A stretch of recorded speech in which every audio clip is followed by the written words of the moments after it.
Shalom teman-teman, khususnya jemaat HKBP Pondok Ungu Permai. Selamat datang kembali di YouTube channel HKBP Pondok Ungu Permai bersama saya Rodo Marpaung. Hari ini kita kembali bersama program terbaru yaitu podcast HKBP Pondok Ungu Permai. Tujuan dari podcast ini yaitu untuk berbincang-bincang mengenai seputar lingkungan HKBP dan pelayanan. Sebelumnya, dalam melaksanakan kegiatan di dalam lingkungan gereja, kami sudah mengikuti aturan protokol kesehatan yang disosialisasikan oleh pemerintah, yaitu mencuci tangan, menjaga jarak, dan memakai masker. Kami juga menyediakan hand sanitizer di setiap sudut gereja. Untuk narasumber pertama kita adalah pimpinan jemaat HKBP Pondok Ungu Permai, yaitu Amang Pendeta Syanturi. Horas Amang. Horas Rodo. Bagaimana Amang? Sehat Amang? Puji Tuhan, sampai saat ini kabar sehat. Puji Tuhan.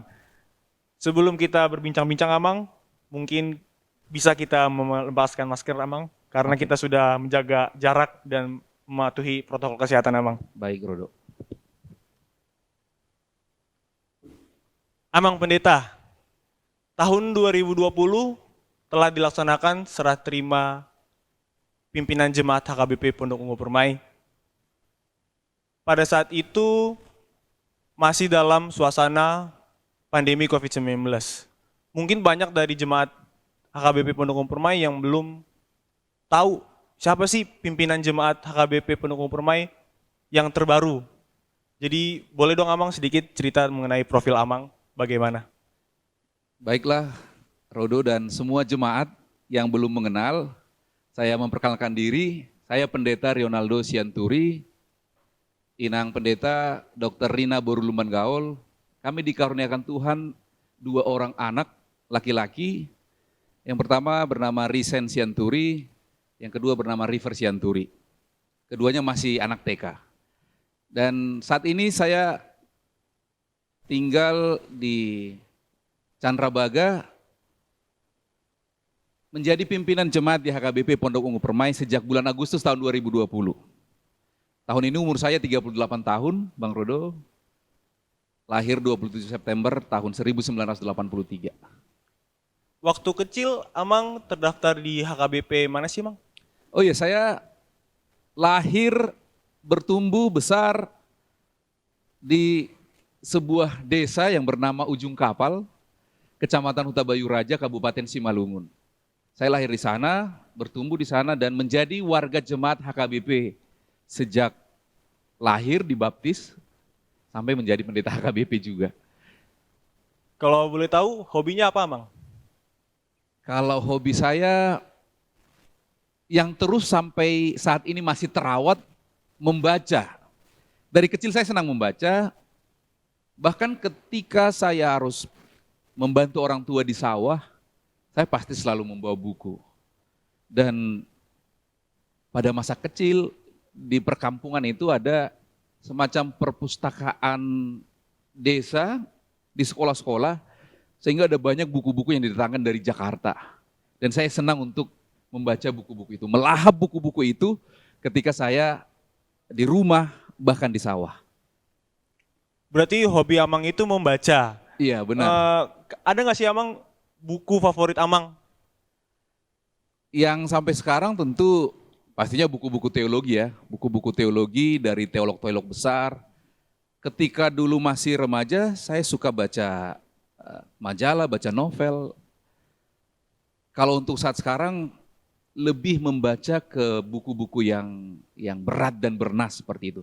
Sehingga saya harus order buku itu dari luar negeri juga, karena tidak tersedia di Indonesia, seperti itu. Kalau boleh tahu Amang, cita-citanya itu dari awal kecil itu, kan anak kecil kan biasanya punya cita-cita kan Ya, Amang ya? benar. Polisi, dokter. Kalau Amang itu cita-citanya apa Amang? Cita-cita saya waktu kecil yang pasti bukan pendeta. Bukan pendeta. Bukan pendeta. Walaupun para orang tua jemaat di gereja tempat kami itu selalu mengatakan kepada saya, karena saya aktif di gereja, kamu ini cocok jadi pendeta. Tapi saya selalu takut untuk menjadi pendeta. Melihat Amang pendeta kami dulu naik ke mimbar, saya gemetar. Wah, ini tugas yang sangat mulia sekaligus juga berat. Sehingga saya tidak memasukkan daftar pendeta menjadi cita-cita saya, tapi yang lain. Apalagi kami anak orang kampung ini Bang, punya cita-cita itu yang harus membuat kaya raya. Kami harus kuliah dan nanti outputnya menjadi orang yang kaya raya karena sudah belajar keras. Itu lahir karena pahit getirnya di daerah pertanian, begitu. Sehingga pendeta tidak masuk dalam daftar cita-cita. Kenapa pada akhirnya Amang memilih menjadi pendeta, Amang? Saya tidak memilih menjadi pendeta, Bang Rodo. Oh, tidak memilih? Saya tidak memilih. Tapi saya yakini Tuhan yang memilih saya. Tuhan yang memilih, Amang? Iya, Tuhan yang memilih saya menjadi pendeta dengan semua proses yang saya lalui. Ketika saya di kelas 3 SLTA, saya ikut bimbel tentu untuk meraih cita-cita di kampus yang diinginkan. Tidak masuk daftar untuk mendaftar ke Sekolah Tinggi Teologi HKBP. Nilai-nilai saya juga cukup baik di sekolah. Ya, saya berprestasi di kampung lah ya. Tentu tidak sebanding lah kalau saya harus katakan dengan orang kota. Saya berprestasi di kampung. Tetapi ketika saya ingin mengambil cita-cita yang lain, jujur Tuhan membalikan semuanya. Bahwa saya tidak di kampus yang saya inginkan, sekalipun itu sangat keren, mungkin sangat membanggakan. Sehingga saya mendaftar ke Sekolah Tinggi Teologi HKBP itu last minute. Pendaftaran terakhir itu di suatu hari Jumat, saya mendaftar di pukul 16 sore ketika kantor STT mau tutup. Dan hari Senin berikutnya langsung ujian. Oh, jadi Amang mendaftar, memilih untuk menjadi pendeta di menit-menit akhir? Di menit-menit terakhir mendaftar ke STT, dan saya percaya itu karena Tuhan memang yang mengarahkan saya. Ketika saya ingin menggapai cita-cita yang saya inginkan. Tapi justru Tuhan katakan, kamu bukan di situ, kamu di sini. Rencana Amang setelah lulus SMA itu kuliah atau bekerja, Amang? Rencana saya kuliah. Kuliah? Kuliah di salah satu PTN yang saya impikan, dan saya percaya diri pasti masuk ke situ dulu. Percaya diri aja, dan sekaligus juga kerja keras. Karena saya belajar keras untuk mewujudkan itu. Tapi seperti saya katakan, Tuhan membalikannya. Bukan di situ. Jadi sebelum saya sempat tes di PTN itu, STT HKBP lebih dulu membuka pendaftaran. Tujuannya memang seperti itu, supaya jangan yang kalah PTN masuk ke STT HKBP. Tapi yang kalah di STT HKBP bisa punya kesempatan mendaftar ke PTN. Kalau ada nggak sih Amang hal-hal yang memotivasi Amang untuk mengikuti belajar teologi ya? Atau memang orang tua atau dari keluarga memang sudah ada yang pernah menjadi pendeta, Amang? Di keluarga kami tidak ada pendeta, karena saya meyakini bahwa ini panggilan Tuhan, sehingga saya menjalaninya dengan sukacita. Dan ketika saya utarakan ini ke orang tua saya, mereka hanya bilang, kalau kamu memang mau jadi pendeta, silahkan urus sendiri proses pemberkasan. Dan kebetulan waktu itu saya harus ambil cek kesehatan itu di rumah sakit HKBP Balige. Dan saya belum pernah sekalipun ke Balige. Dan orang tua saya hanya bilang, kalau kamu benar-benar mau jadi pendeta, silakan urus sendiri, kamu pergi sendiri ke Balige, daftar sendiri ke STT HKBP, dan saya lakukan itu semua, Bang. Dan saya diterima di kampus itu. Oh, berarti Amang yang mengurus segala administrasi dari awal sampai akhir? Saya urus sendiri, ini semacam tantangan dari orang tua saya. Benar nggak kamu mau jadi pendeta? Kalau mau jadi pendeta harus berani. Begitu. Ngomong-ngomong mengenai pelayanan, Amang, setelah ditahbiskan menjadi pendeta, sudah berapa banyak Amang melayani di gereja? Apa saja sih Amang gereja yang sudah Amang pernah melayani? Ya, saya ditahbis tanggal 25 Mei 2008, dan tahun ini tanggal 25 Mei tahun ini saya genap 13 tahun menerima tahbisan. Saya ditahbis di HKBP Parparean Porsea, Dan tempat pelayanan saya sejak calon pendeta, HKBP Pondok Ungu Permai menjadi tempat yang kelima. Pertama saya di HKBP Pagar Dolok di Distrik 2 Silindung, lalu saya pindah ke HKBP Lubuk Baja Batam. Dari HKBP Lubuk Baja Batam saya diminta pimpinan untuk melayani di kantor pusat sebagai staf khusus pimpinan. Nah setelah saya melayani selama 1,5 tahun di kantor pusat sebagai staf khusus, saya menerima beasiswa untuk melanjutkan studi S2 di Universitas Kristen Duta Wacana Yogyakarta. Kemudian dari sana saya lulus tahun 2012, saya membuat surat ke kantor pusat untuk ditempatkan kembali. Kemudian saya ditempatkan di HKBP Bumi Anggrek, Distrik 19 Bekasi. Selama 7 tahun 7 bulan melayani di HKBP Bumi Anggrek, saya menerima SK untuk melayani di HKBP Pondok Ungu Permai Resort Harapan Jaya ini. Kalau sebelum ditahbiskan menjadi pendeta, kan Amang kan masih berstatus calon pendeta Amang ya? Iya. Itu saat masih berstatus menjadi calon pendeta itu melayaninya di mana aja Amang? Ketika melayani calon pendeta, saya melayani di HKBP Banuaji, Pagar Dolok itu tadi, di Tarutung. Itu kurang lebih saya melayani 1 tahun. Lalu masa capen kedua, jadi ada dua fase calon pendeta, saya dipindahkan ke Batam. Dan dari Batam itulah saya juga menerima tahbisan. Jadi ada 2 tempat saya selama calon pendeta. Ada gak sih Amang cerita-cerita yang menarik selama Amang melayani di gereja-gereja sebelumnya Amang? Saya selalu berusaha untuk menyatu, beradaptasi dengan tempat pelayanan bagaimanapun situasi pelayanan itu. Sehingga semua tempat pelayanan saya selalu saya rasakan menjadi tempat yang menarik.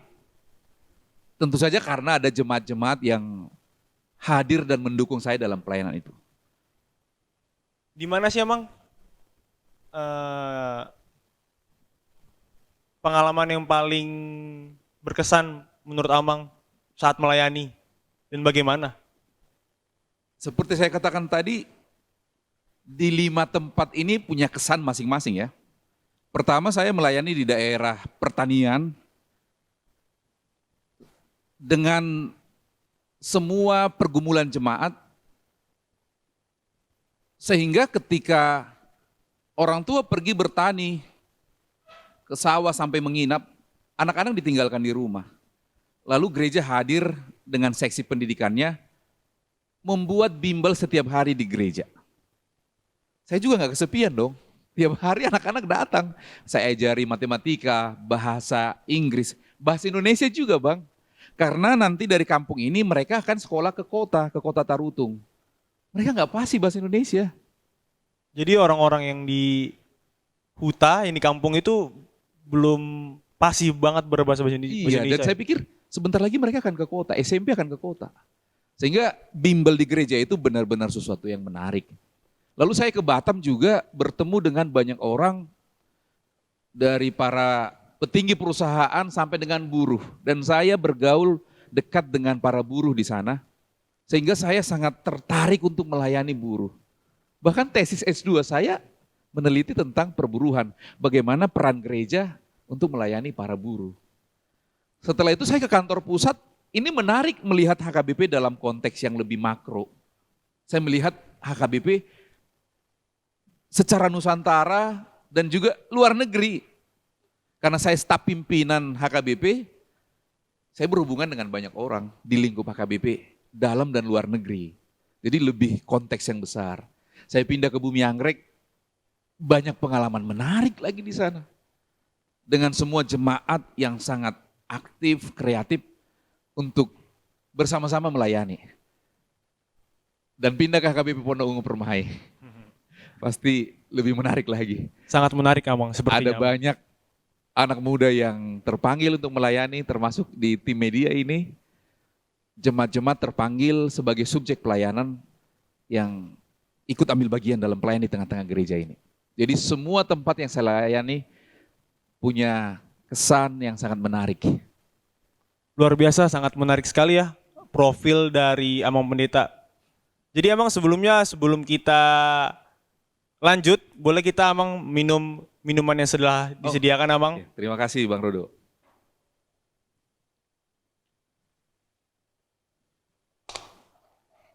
Jadi Amang, kita di sini juga buka kesempatan untuk teman-teman jemaat HKBP Pondok Umum Permai dari week 1 sampai week 6 yang mempunyai usaha agar dapat menghubungi tim media ataupun menghubungi nomor telepon yang ada di layar kaca Anda.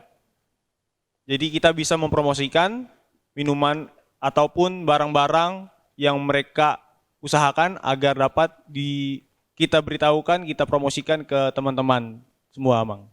Ini Boleh luar Amang kita biasa. minum, Amang? Ya, terima kasih Bang.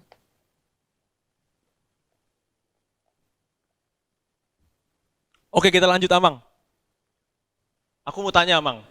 Menurut Amang, konsep pelayanan secara umum itu seperti apa sih, Amang?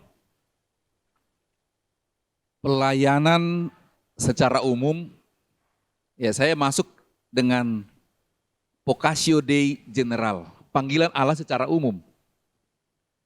Vocatio Dei General ini memanggil semua warga jemaat menjadi subjek pelayanan. Jadi nggak zamannya lagi kita sekarang jadi objek yang hanya menunggu dilayani. Tapi harus subjek dengan semua potensi, talenta yang dimiliki oleh warga jemaat. Sama seperti teman-teman di Naposobulung di tim media. Mempersembahkan hidupnya untuk secara kreatif di tim media. Jadi Vocatio Dei General, panggilan Allah secara umum, harus dipenuhi oleh semua warga jemaat. Dan saya melihat di HKBP Pondok Ungu Permai, potensi-potensi jemaat yang luar biasa itu juga dipakai oleh jemaat untuk mengembangkan gereja ini. Di samping Vocatio Dei General, tentu ada juga Vocatio Dei Spesial, panggilan Allah secara khusus, yaitu kepada kami para imam. Nah, kami para imam menjembatani semua warga jemaat untuk berpartisipasi secara aktif dan menjadi subjek pelayanan itu, Bang. Berarti tadi itu yang terakhir itu adalah visi pendeta dalam melayani ya, Bang? Itu lebih ke arah panggilan. Panggilan dan di dalam panggilan itulah kami mewujudkan visi misi pelayanan. Secara umum HKBP punya visi pelayanan. HKBP menjadi berkat bagi dunia. Nah, bagaimana para pendeta yang dipanggil secara khusus dan juga seluruh warga jemaat, seluruh Naposobulung mewujudkan visi HKBP menjadi berkat bagi dunia. Begitu. Kalau menurut Amang, visi pendeta dalam melayani itu seperti apa, Amang? Visi pendeta dalam melayani mewartakan firman Tuhan, mewartakan kerajaan Allah, sehingga warga jemaat bertumbuh dalam iman yang kokoh. Percaya kepada Allah Bapa, Yesus Kristus dan Roh Kudus.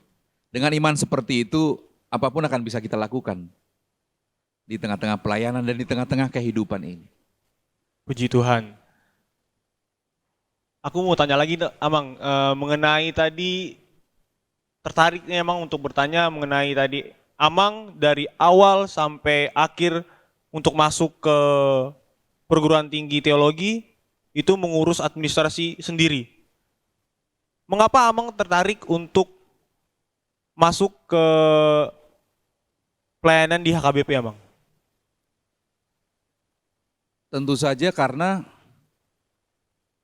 sejak kecil saya sudah ditetapkan Tuhan menjadi warga jemaat HKBP. Saya dibaptis di HKBP. Naik CD juga di HKBP sama seperti Bang Roda dan teman-teman. Remaja di HKBP, Naposobulung di HKBP. Lalu saya mengimani bahwa saya harus melayani di tengah-tengah gereja yang membuat iman saya bertumbuh. Gereja yang mendoakan saya sejak kecil. Gereja yang melayankan sakramen baptisan perjamuan kudus kepada saya. Lalu saya harus pilih. Walaupun pernah juga banyak tawaran untuk melayani di tempat lain. Tapi saya tetap konsisten, saya harus di HKBP. Di mana saja itu, Amang? Pelayanan di tempat lainnya itu di mana aja, Mang? Iya, yang paling berkesan walaupun bagi saya itu cukup lucu waktu itu, ketika di Yogyakarta saya diutus pendeta resort untuk melayani kebaktian okumene di Angkatan Udara.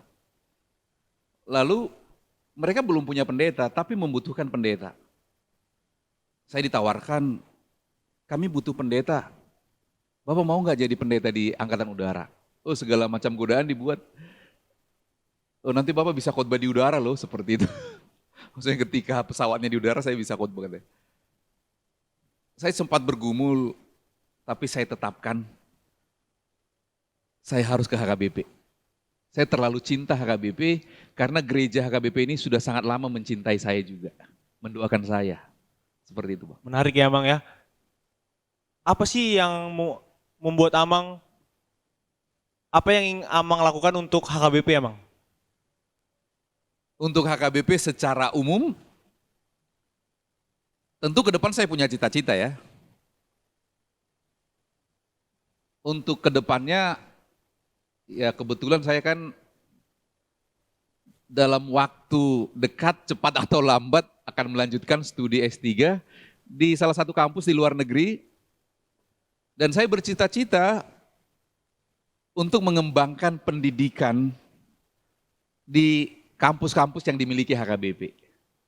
Jadi saya bercita-cita untuk menjadi dosen.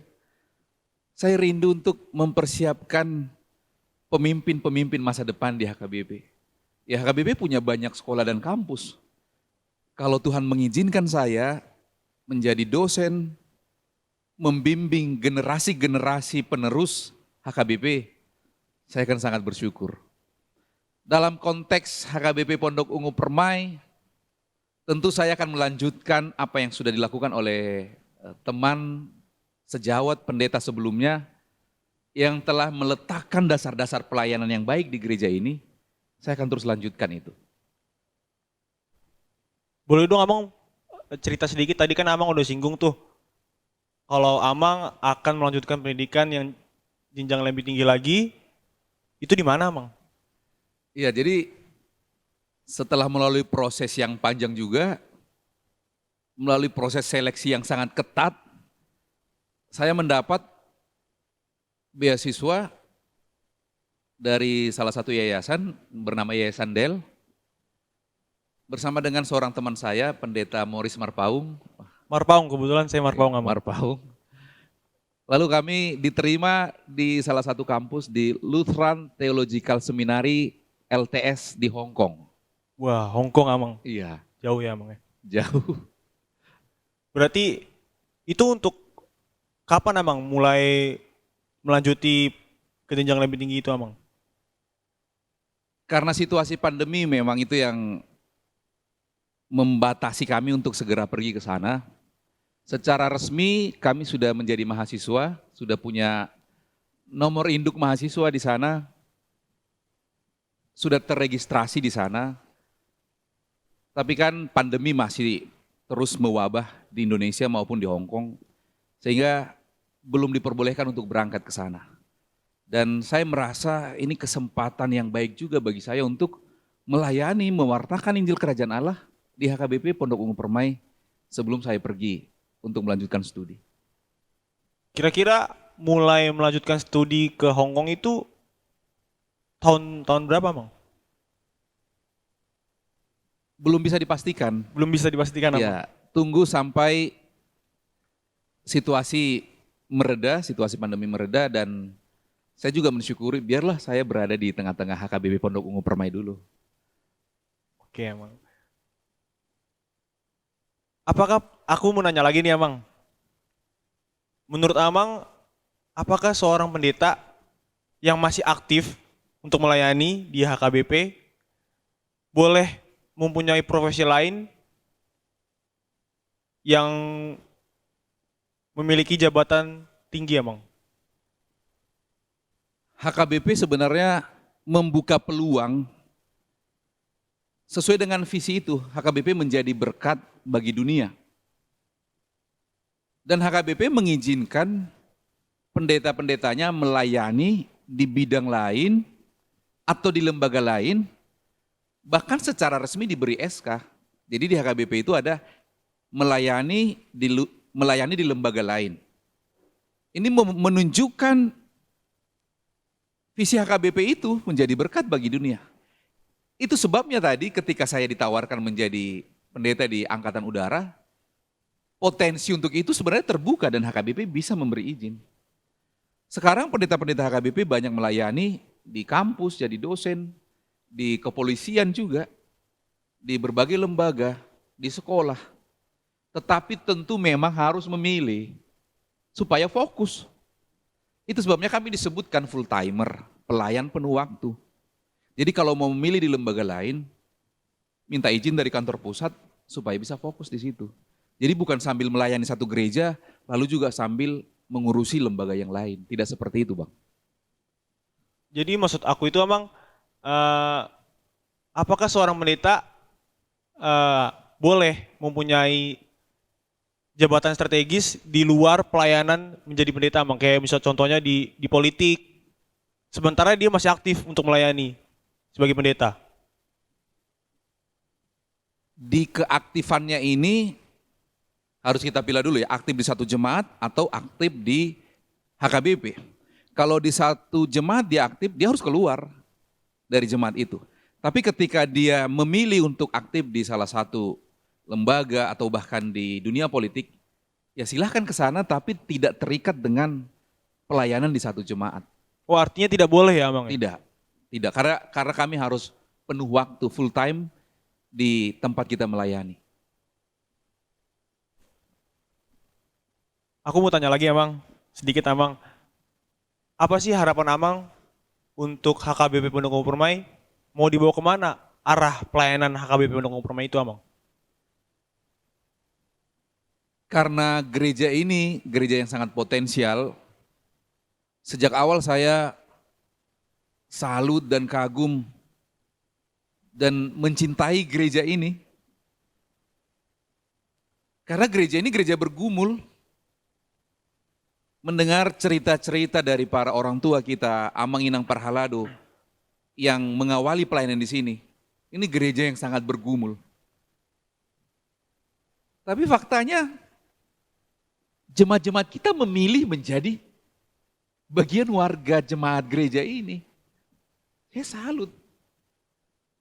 Harusnya bisa aja milih tempat yang lain yang sudah settle, yang sudah aman, yang sudah punya gedung yang bagus. Tapi memilih untuk menjadi bagian dari jemaat ini. Itu artinya sebenarnya gereja ini punya potensi yang sangat besar. Kehadiran kita sebagai pelayan untuk menata ini semua, sehingga potensi-potensi itu dapat dipakai secara teratur. Ya firman Tuhan juga katakan dalam 1 Korintus 14 ayat 40, segala sesuatu harus berlangsung dengan teratur. Jadi potensi-potensi yang ada, kita kelola dengan baik, sehingga mewujudkan visi dan misi HKBP menjadi berkat bagi dunia. Begitu, Bang. Kalau planning Amang untuk program pelayanan di HKBP Pondok Umum Permai itu ada nggak sih, Amang? Saya selalu mengutamakan jemaat itu sebagai subjek pelayanan. Sehingga untuk mewujudkan pelayanan, saya selalu angkat dari bawah. Itulah gunanya ada rapat, ada pertemuan, ada evaluasi, ada pengamatan, penelitian terhadap ritme pelayanan kita. Jadi melihat dari bawah untuk menjadi konsep pelayanan kita. Bukan saya turunkan dari atas. Itu akan lebih mendarat karena kita angkat dari konteks jemaat yang ada. Oh, seperti itu, Amang ya? Iya. Jadi sebelum kita lanjut lagi, Amang, berbincang-bincang, boleh kita nikmati dulu minuman yang sudah disediakan, Amang?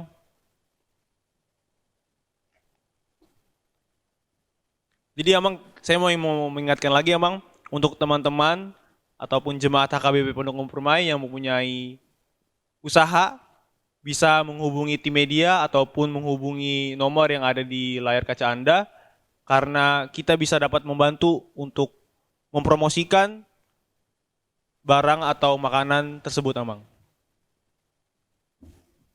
Lanjut lagi ya Bang. Ya. Aku mau bertanya, bagaimana sih perasaan Amang saat serah terima jabatan sebagai pimpinan jemaat HKBP Pondok Umur Permai pada tahun lalu saat masih dalam kondisi pandemi? Bagaimana perasaannya Amang? Karena kan tidak datang keluarga besar, tidak bisa heboh gitulah Amang. Iya, memang sedikit dibatasi ya waktu itu. Bahkan jemaat-jemaat dari HKBP Bumi Anggrek pun tidak diperbolehkan melebihi 20 orang untuk menghantar ke sini. Walaupun akhirnya lebih juga, kita sudah daftarkan jemaat-jemaat yang boleh ikut, tapi faktanya setelah di sini bahwa ada jemaat yang tidak terdaftar datang. Ya, semua karena cara cinta kasih untuk menghantarkan saya ke tempat pelayanan yang baru ini. Puji syukur sebenarnya juga bahwa saya tidak mutasi ke tempat yang berbeda situasi. Misalnya kita waktu itu zona merah, Bekasi. Karena masih sama-sama di distrik Bekasi juga, sehingga itu lebih memudahkan kami dalam proses mutasi ini, terutama pada masa pandemi COVID-19. Berbicara COVID-19 nih Amang, bagaimana sih Amang menurut Amang mengenai COVID-19 ini? Boleh dong Amang sharing kan, karena Amang kan juga kalau nggak salah pernah Amang ya Ya. terkena virus pandemi COVID-19 ini Amang. Ya, COVID-19 itu nyata, Nyata Amang, memang nyata, itu nyata. Dan saya alami sendiri, itu sebabnya ketika saya kena juga saya terbuka kepada jemaat. Saya tidak menyembunyikan itu sebagai aib. Bahkan saya mengimani ketika semakin banyak orang tahu, semakin banyak yang mendoakan saya. Terbukti dengan infeksi yang berat saya alami waktu itu, 10 hari saya sembuh, bahkan dokter yang merawat saya juga heran, wah ini termasuk cepat, 10 hari sudah negatif. Karena COVID-19 ini nyata, bahkan saya alami juga, saya punya refleksi kenapa Tuhan mengizinkan ini terjadi kepada saya, supaya saya bisa memotivasi jemaat untuk terus mentaati protokol kesehatan. Sehingga dengan tertularnya saya virus COVID-19 tidak membuat saya bersungut-sungut. Saya merasa gini Bang, Tuhan pasti punya maksud ini. Tuhan pasti punya maksud tertentu supaya saya nanti mengabarkan atau memotivasi jemaat supaya lebih berhati-hati. Kalau perasaan Amang bagaimana sih ketika Amang tahu kalau Amang itu pertama kali terdampak dari virus COVID-19 ini Amang? Apa yang Amang pikirkan? Rasa takut ada, bayang-bayang kematian ada juga, tapi saya melawan itu semua. Saya melawan itu dengan doa, dengan pengharapan, dengan iman. Saya selalu meyakini Roma 8 ayat 28, Allah turut bekerja dalam segala sesuatu untuk mendatangkan kebaikan. Amin. Sehingga ketakutan itu pasti muncul ya. Ketakutan itu pasti muncul, rasa khawatir yang besar muncul. Bahkan setiap malam seperti ada bayang-bayang kematian, tapi terus saya lawan, terus saya lawan. Bahkan ketakutan itu akhirnya mendorong saya untuk lebih mendoakan jemaat ini. Bahkan ketika saya terbaring di rumah sakit, saya malah mendoakan jemaat. Jadi saya doakan gini, Tuhan ini terlalu sakit. Tuhan ini terlalu sakit. Jangan biarkan jemaat kami, terutama para orang tua, tertular virus ini. Karena mereka gak akan kuat. Begitu doa saya.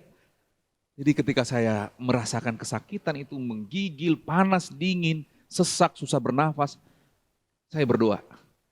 Jangan izinkan Tuhan jemaat-jemaat HKBP Pondok Umur Permai tertular seperti ini. Karena ini terlalu menyakitkan. Ya itu kan refleksinya bahwa saya jadi peduli kepada orang lain. Gitu. Kalau menurut Amang, bagaimana sih pandangan gereja itu mengenai masyarakat yang belum percaya dengan COVID-19? Oh ini menarik. Opui Eporus, Pendeta Dr. Robinson Butar-Butar, pada tanggal 19 Mei 2021 mengeluarkan sebuah press release. Salah satu statement dari Opui adalah, warga jemaat jangan percaya kepada nabi-nabi palsu yang mengatakan bahwa COVID tidak ada dan yang mengatakan COVID tidak menular. Nabi-nabi palsu Nabi-nabi palsu itu maksudnya seperti apa, Bang? yang mengabarkan kabar bohong yang mengatakan bahwa COVID tidak ada. Oh, jadi orang-orang yang tidak percaya dengan COVID, jangan percaya dengan mereka gitu ya, Bang? Iya, jadi orang-orang yang tidak percaya ada COVID tentu ada di mana-mana kan. Bisa saja di HKBP Pondok Ungu Permai ada. Tapi kita harus tetap melihat bahwa COVID itu nyata, ada di seluruh dunia, sembari terus berpengharapan pada penyertaan dan penguatan dari Allah. Boleh dong Abang menyampaikan motivasi, kekuatan, karena kan Abang juga pernah kan mengalami dampak dari virus COVID-19 ini, untuk menyampaikan motivasi kepada teman-teman yang saat ini masih berjuang, mungkin yang terkena COVID-19 atau masih dalam proses recovery pasca terkena COVID-19 ini, Abang. Boleh Abang memberikan motivasinya, Abang? Oke, baik Bang Rodo. Teman-teman, saya survivor COVID-19, pernah mengalami kesakitan itu, sehingga dari rasa sakit itu saya berefleksi untuk terus peduli dan untuk terus menyemangati teman-teman semua, terutama yang terkena atau terdampak virus COVID-19. Tetap semangat, berpikir positif bahwa di balik semua itu ada rencana Tuhan yang luar biasa. Ada rencana Tuhan yang sangat indah melalui pengalaman hidup kita pernah terdampak COVID-19. Dan percayalah Tuhan akan terus menopang dan menyembuhkan amang-inang saudara-saudara yang masih terkena virus ini. Baik, terima kasih Abang untuk waktu dan kesempatan yang diberikan pada bincang-bincang kita hari ini. Terima kasih atas kesempatannya Abang. Kita mungkin mohon maaf ada kesalahan, kekurangan dari khususnya tim media Abang. Jadi kita akan bertemu untuk di episode selanjutnya Bang. Terima kasih ya Bang. Baik, terima kasih Bang Rodo. Terima kasih semua untuk tim media. Terima kasih telah menonton podcast episode kali ini. Semoga dapat menjadi berkat untuk kita semua. Dan tidak lupa juga kita mengingatkan untuk jemaat AKBP Pondok Ungu Permai tetap menjaga protokol kesehatan dengan menjaga jarak, mencuci tangan, dan memakai masker. Jangan lupa like, comment, share, supaya makin banyak terberkati. Dan jangan lupa subscribe ya. Shalom, Horas. Horas.